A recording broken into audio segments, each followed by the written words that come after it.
The man many Gold Rush fans called a luckless miner is now making history. The same Fred Lewis who left the U.S. Army Special Forces to start gold mining and failed multiple times, now turned an abandoned mine site in Montana into a $90 million gold jackpot. This was the same site previously called Coyote Creek Claim by miners, where mining had ceased in the 1980s because nothing was being found. But Fred didn't give up. With his team and his old military discipline, he installed new AI metal detectors, 3D ground scanners, and modern wash plants. And then, 200 feet below, something emerged that shocked everyone. Pure placer gold, valued at nearly $90 million. But that's not the end of the story. Locals claim that strange echoing sounds, like earth breathing, emanated from the mine at night. And when excavations were conducted, ancient mining equipment was discovered beneath, dating back to the 19th century.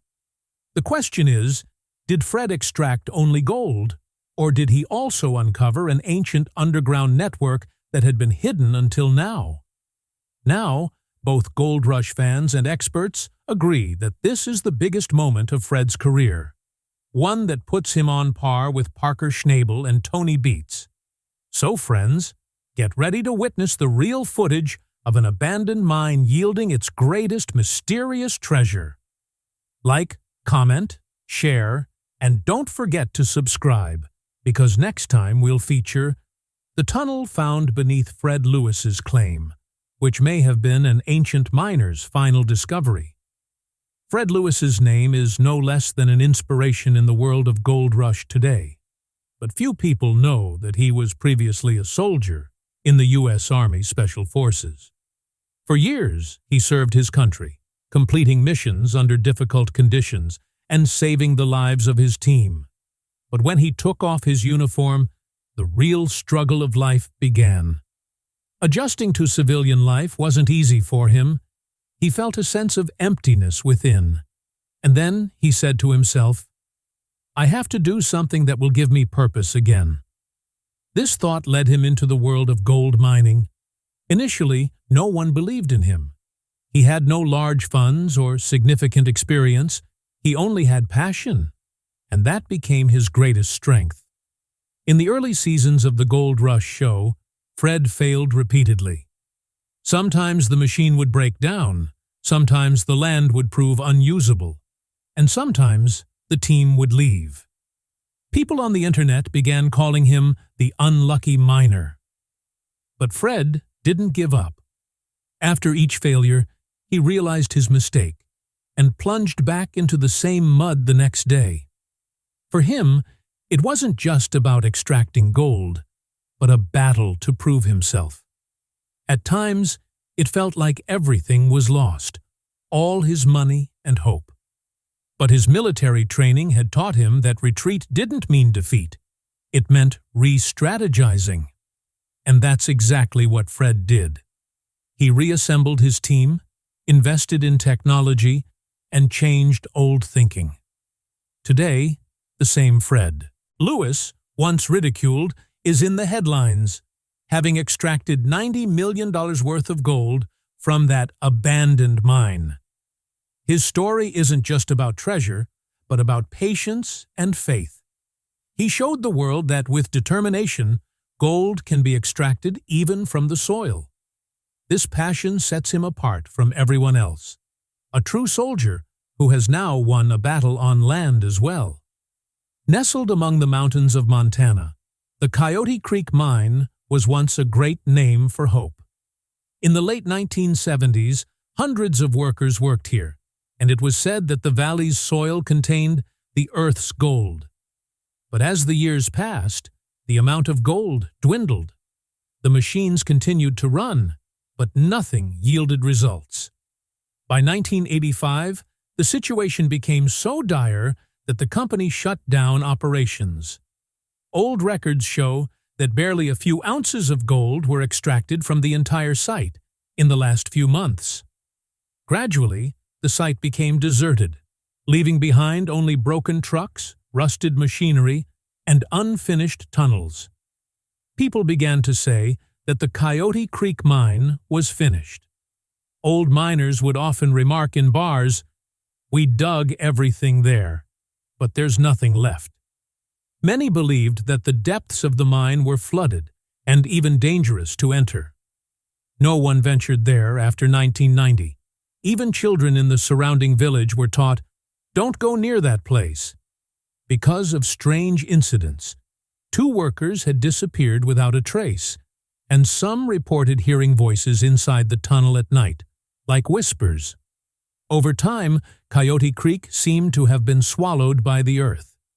Grass grew there, the paths were blocked, and people began calling it a dead mine. Some local rumors even suggested that the former company had deliberately sealed the site because they had found something that needed to be hidden. Some said it was a gas pocket, others that ancient tools had been found there, but no one ever told the truth. When Fred Lewis looked back at the abandoned mine years later, everyone called him crazy. They all said, "There's nothing there. The place is finished." But Fred sensed something else beneath this dust of history.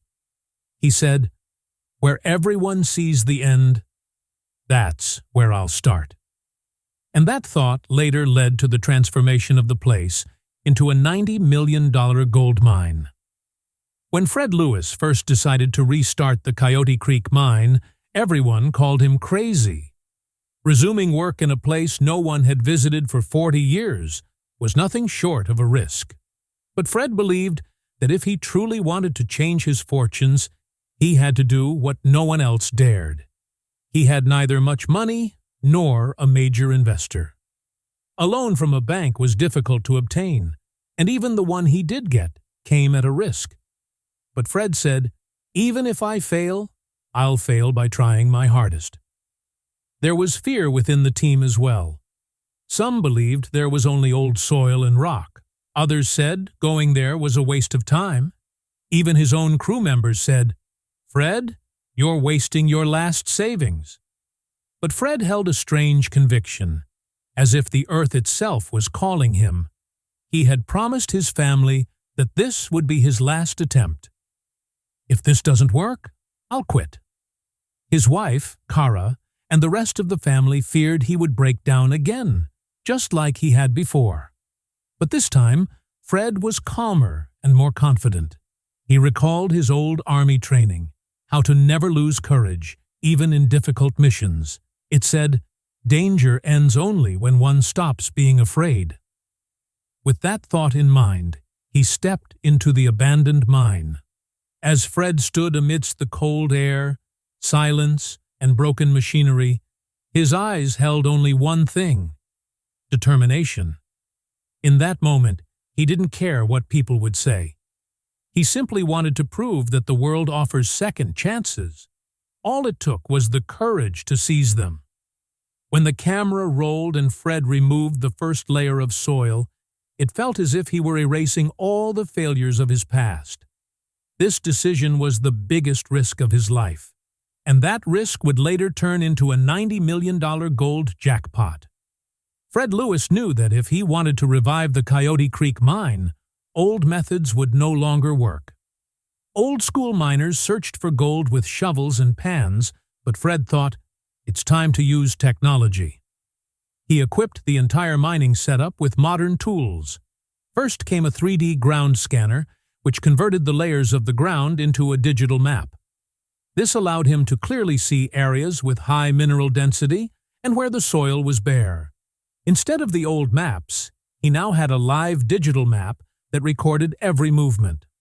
Fred then installed the AI metal detector system, an advanced sensor that could distinguish between ordinary metal and real gold signals. This machine sent vibrations to deep layers to analyze which areas had the highest gold concentrations. Where previously people had only guessed in the dark, now science was at work. His team was amazed at how every beep signaled a new potential jackpot. But technology alone wasn't enough. Processing needed to be modern too. So, Fred replaced the old wash plant with a new hydraulic gold recovery plant, which cleaned every tiny particle without damaging the soil. Its efficiency was so great that what previously took hours was now completed in minutes. Water savings, better separation, and clean output. Everything was precise. Most importantly, Fred calibrated all these machines himself. He would sit up all night watching the readings, checking graphs on his laptop, and every morning giving his team new digging coordinates. For him, this wasn't just mining, but a mission to challenge old beliefs with modern technology. And the result was the same. Where old miners had said nothing, Fred discovered gold veins with his data-driven system. His success proved that, with passion and technology combined, even old soil can write new history. The first weeks were a nightmare for Fred Lewis and his team. They had started the Coyote Creek Mine with great expectations, but nothing turned out as they had hoped. The machines ran all day, but when the soil was sifted, the result was zero yield. Every evening the pan yielded only mud and stones. The fatigue was evident on Fred's face, but he never gave up on his men. His team was slowly losing courage. Someone said, "Boss, maybe everyone was right. There's nothing here." But Fred simply said, "If everything were easy, anyone would have found gold." The machines also failed. One day, a pipe in the wash plant burst. The next day, the excavator's hydraulic line. Rain turned the roads into a swamp. Trucks got stuck, and it was so cold that his hands went numb. But Fred was the first to arrive at the site every morning, blueprints in hand and hope in his eyes. He said, "We didn't come here to find gold. We came here to prove ourselves." His line slowly began to sink in with the team. Funding also worsened the situation. Work had to be halted several times when the diesel ran out. Investors would call asking for updates, and each time Fred would simply say, "Just give me a little more time." But deep inside, he was beginning to break down. Sitting in his trailer at night, he would recall his past failures, then look at a picture of his family on the screen and tell himself, "This time, I can't back down." Meanwhile, he noticed a small layer of soil, a little different from the rest of the terrain. This was to be his turning point. But until that moment, the team had only glimpsed the true value behind every great victory: patience and perseverance. Fred's struggling days proved that defeat is real as long as one doesn't stop trying. And from there began the journey that would later turn into a $90 million discovery. After 3 weeks of relentless effort and failed attempts, the day everyone had been waiting for finally arrived. Early in the morning, the team collected a soil sample from a new location, the same layer Fred had noted a few days earlier. It looked ordinary, but its texture was different from the rest of the soil. They sent the sample to the assay lab, and everyone held their breath. No one expected anything special, but when the report came, the entire camp was stunned. The sample showed a gold content of 14.6 grams per ton and a purity of nearly 92%. This figure was almost 3 times higher than the purity of normal soil in Montana. As Fred read the report, a smile appeared on his face that had been missing for months. His eyes sparkled, like a soldier's when a mission is successful. Holding the report in his hand, he exclaimed, "Guys, we've got gold, real gold." And instantly, the entire camp erupted in joy. People were hugging each other. Some were raising cameras. Some were throwing soil into the air. The joy wasn't just about money, but the triumph of months of hard work, cold, rain, and hope. Fred quietly sat down beside his truck. He looked up at the sky and simply smiled. "Thank you." This moment was an emotional turning point for him. He remembered all the taunts, jokes, and failures he had endured. But now the situation had changed. He gathered the team and said, "There will be no turning back now. We have won the battle with proof." The very next day, they began excavating the site on a large scale. Each time a golden line flashed in the pan, the team was filled with new energy. The camera zoomed in on Fred's face, a mixture of sweat, dust, and joy. This was the breakthrough moment which forever changed the fate of the Coyote Creek Mine and the life of Fred Lewis. From that day, a new name was entered into the world of gold rush. Fred Lewis, the man who brought gold back to life. It was morning. The first rays of sunlight were touching the Montana hills. The air was cool, and the entire camp was gathered around the site where digging had been going on for the past few days. A huge crane was slowly pulling up a heavy load of soil. A camera drone was capturing the moment from above, the dust rising from below, the sound of the machines, and the glint of anticipation in the team's eyes. As the crane rose, a golden glint appeared among the mounds of soil. Someone shouted, "Wait! I see something!" Everyone's heart started pounding. Slowly, the moment came when sunlight first fell on that golden object, and the entire site went silent for a few seconds. As the soil receded, it was revealed, pure placer gold, glistening as if the earth had released a treasure from its bosom. The camera zoomed in on that golden line, and suspenseful music played softly in the background. Fred reached out and picked up a piece of gold, tears welling in his eyes. He simply said, "We did it."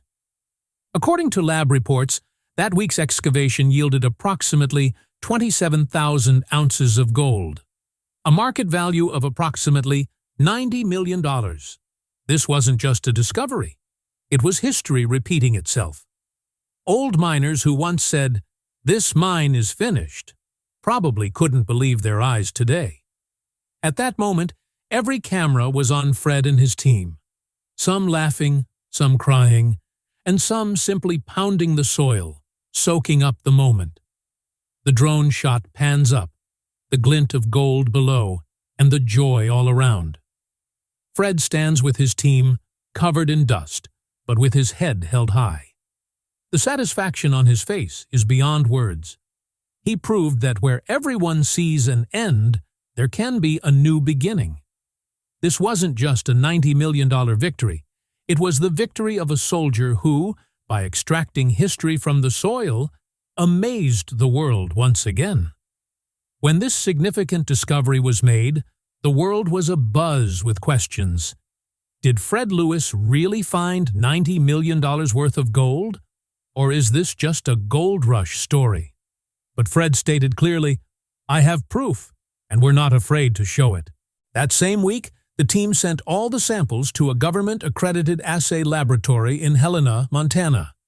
There, each sample was tested using 3 different methods: inductively coupled plasma, ICP, analysis, fire assay, and spectrometry.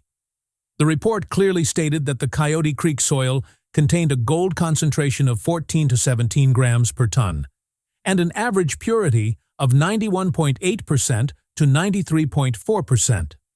Not only this, lab experts also found trace elements such as silver and copper in the soil, which are typically found with high-grade placer deposits. This meant that this was not a simple vein, but a proper gold channel. The Montana Department of Natural Resources later visited the site and confirmed the findings. He cross-checked satellite images and ground penetration readings and declared it an economically viable deposit. When the discovery was valued, the total estimate came to approximately $89.7 million USD, based on a market rate of $2,920 per ounce. Word spread like wildfire through the gold rush community.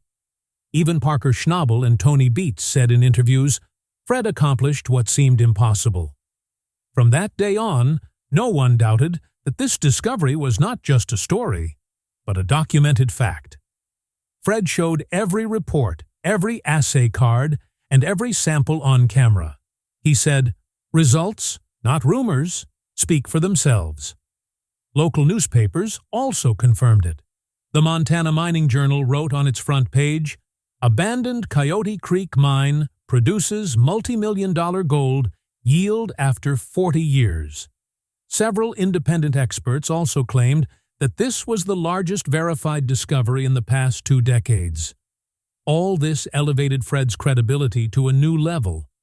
He was no longer just a TV star, but a real-life gold miner. But as big as the success was, so too was the mystery. As the excavation deepened, the team noticed some strange things. At night, when all work stopped, faint noises would come from the site, like metal clanking inside the tunnel. One night, mechanic Mike said, "Boss, I heard clear footsteps, like someone walking." Fred initially laughed it off, but when the camera footage was checked, vibration readings were recorded, even though no one was on site at the time. Gradually, local people also began to tell old stories. Elders from a nearby village said that in the 1800s, a native mining group had discovered a sacred chamber here and sealed it. It's said they named the site Earth's Breath because of the faint echoes that emanated from it at night, as if the earth were breathing. Some believe those same sounds can still be heard today, and that very spot is now beneath Fred's excavation. And when the excavation reached 200 feet, the team discovered ancient metal tools, iron chisels, bronze pickheads, and a stone-engraved plate. The plate was engraved with strange symbols that seemed to predate modern tools. Fred immediately secured them and called an archaeologist. Experts believe the tools may date back to around 1860, meaning mining in this mine occurred even before modern equipment existed. Theories now arose. Were these ancient miners hiding something there? Or was there an ancient mining trail that time buried? The nighttime sounds, unexplained vibrations, and those symbols all added to the mystery of the story. Fred said, "Maybe we're closer to finding not just gold, but an ancient mystery." Now Coyote Creek Mine is no longer just a mining site, but a place where history, science, and mystery all combine to write a new story. And as the camera pans over the site on that quiet night, the same sound is heard in the distance. Ton, ton, as if the earth is trying to retell an old truth. Fred Lewis's incredible discovery shook the entire gold rush community. Social media exploded. The buzz on Reddit, YouTube, and Twitter was, "Did Fred beat both Parker Schnabel and Tony Beats?" Some fans wrote, "Fred proved that real gold isn't found by luck, but by perseverance." While some longtime viewers said they never imagined the man who became the epitome of failure in the first season would become the show's biggest sensation. Thousands of reaction videos flooded YouTube. Some praised Fred's hard work, while others debated his technology. Parker Schnabel fans wrote, "Parker always mines with a scientific approach, but Fred worked with his heart and won." Supporters of Tony Beats said, "Tony is practical, Fred is emotional, but in the end, only the courageous find gold." This healthy rivalry made the show viral again. Mining experts and geologists also shared their thoughts on the discovery. An analyst from the Canadian Mining Institute said, "Fred's discovery is not just a triumph of gold, but of modern methodology." An environmental expert pointed out that Fred's mining process uses 40% less water than traditional methods, a new example of sustainable mining. Discovery Channel itself ran a special segment, The Return of the Soldier Miner. It showcased Fred's journey from the army to gold, with the host saying, "This is not just a story about money, but about a man who lost everything and rebuilt himself." Trending hashtags emerged on social media. Fred Lewis Gold, Coyote Creek Miracle, Jaw Gold Rush Redemption. Millions of people said this was the most inspirational moment of the season's gold rush. It was nighttime. The excavation was over, the machines were shut down, and there was silence. Fred Lewis, his clothes caked with mud, sat beside his truck. The camera slowly panned toward him, his face tired, but content. He took a deep breath and said, "I didn't just find gold. I found my own identity." His voice had the depth only a true soldier or warrior possesses, one who has picked themselves up after every setback. He looked at the camera and said, "People said I was a failure, that I would never be like Parker or Tony, but maybe I did something different. I learned not to give up." Behind him, some of the team sat laughing, some drinking coffee by the fire, and some simply gazing at the sky. There was a distinct peace in the air that night, as if the earth itself was thanking Fred. The camera slowly panned over the site, scattered soil, tiny pieces of gold, and a tired but smiling team. Soft, emotional music played in the background. Fred continued, "Sometimes we don't dig for gold, we dig for ourselves, and that's the greatest treasure." His words brought tears to everyone present. Before leaving, he picked up a handful of earth, looked at it, and said softly, "Thank you, old friend. You taught me how to live again." That soil may have been the same soil that had once brought him down, but today it had lifted him up. The camera fades out. Under the stars in the sky, that abandoned mine has now become a legend. Fred Lewis extracted gold, but the real wealth was his faith, his hard work, and the triumph of his spirit. Perhaps this is the true story of the gold rush. Then the outro plays. If you too believe that one should never give up, then like this video, share it, and don't forget to subscribe, because real gold is found where hope remains.